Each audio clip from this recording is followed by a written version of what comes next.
Rema hari ini, Mazmur 86 ayat 11. Tunjukkanlah kepadaku jalan-Mu ya Tuhan, supaya aku hidup menurut kebenaran-Mu.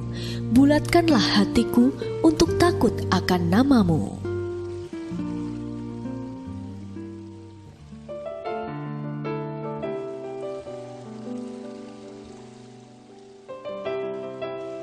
Sore itu Nindya merenung di dapur sambil mendengarkan khotbah Bapak Pendeta Obaja di radio LCD FM.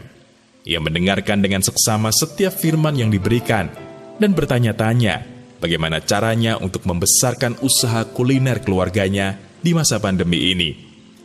Nindya sudah berpikir keras selama beberapa waktu, tetapi tidak mendapatkan jawaban. Setelah mendengarkan khotbah, ia pun berdoa dan berseru kepada Tuhan. Lalu tiba-tiba, Roh Kudus menggerakkannya untuk mencatat semua yang ia butuhkan dan mendoakannya. Ia percaya Tuhan akan menyediakan semua kebutuhan bisnisnya tepat pada waktunya. Benar saja, Tuhan selalu menuntun Nindya dalam memasak menu baru.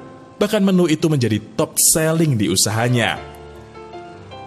Nindya adalah seorang wanita biasa, tetapi menjadi luar biasa karena ia meletakkan petunjuk Tuhan sebagai pedoman dalam setiap langkah hidupnya. Hal ini seturut dengan yang tertulis pada Mazmur 86 ayat yang ke-11, bahwa petunjuk Tuhan adalah yang terutama dalam setiap pengambilan keputusan. Mungkin saat Tuhan memberikan petunjuknya, hal tersebut tak selalu mudah bagi kita, karena tak sesuai dengan keinginan hati ataupun logika kita. Itu sebabnya, pemazmur meminta kepada Tuhan agar hatinya dibulatkan untuk dapat hidup dalam kebenarannya.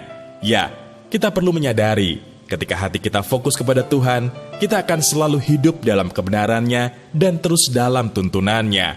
Saat kita diperhadapkan pada berbagai pilihan atau bahkan tidak tahu harus berbuat apa, adalah bijak untuk meletakkan petunjuk Tuhan sebagai yang terutama atas pengambilan keputusan dalam hidup kita. Hal ini supaya bukan keinginan kita yang muncul, tetapi semata-mata keinginan Tuhanlah yang kita dahulukan.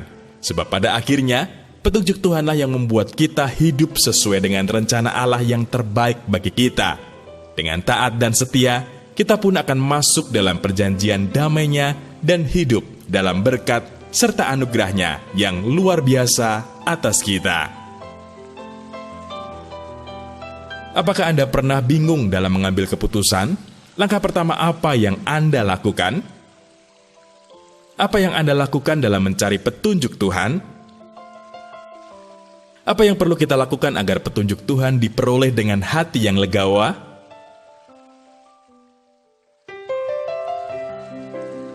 Bapa, terima kasih atas banyak hal yang membuat kami lebih peka dan taat akan petunjuk firman-Mu. Sebab kami percaya saat kami meletakkan Engkau sebagai pedoman pengambil keputusan, berkat-Mu akan terus Engkau berikan. Terima kasih Tuhan. Di dalam nama Tuhan Yesus, kami berdoa. Amin.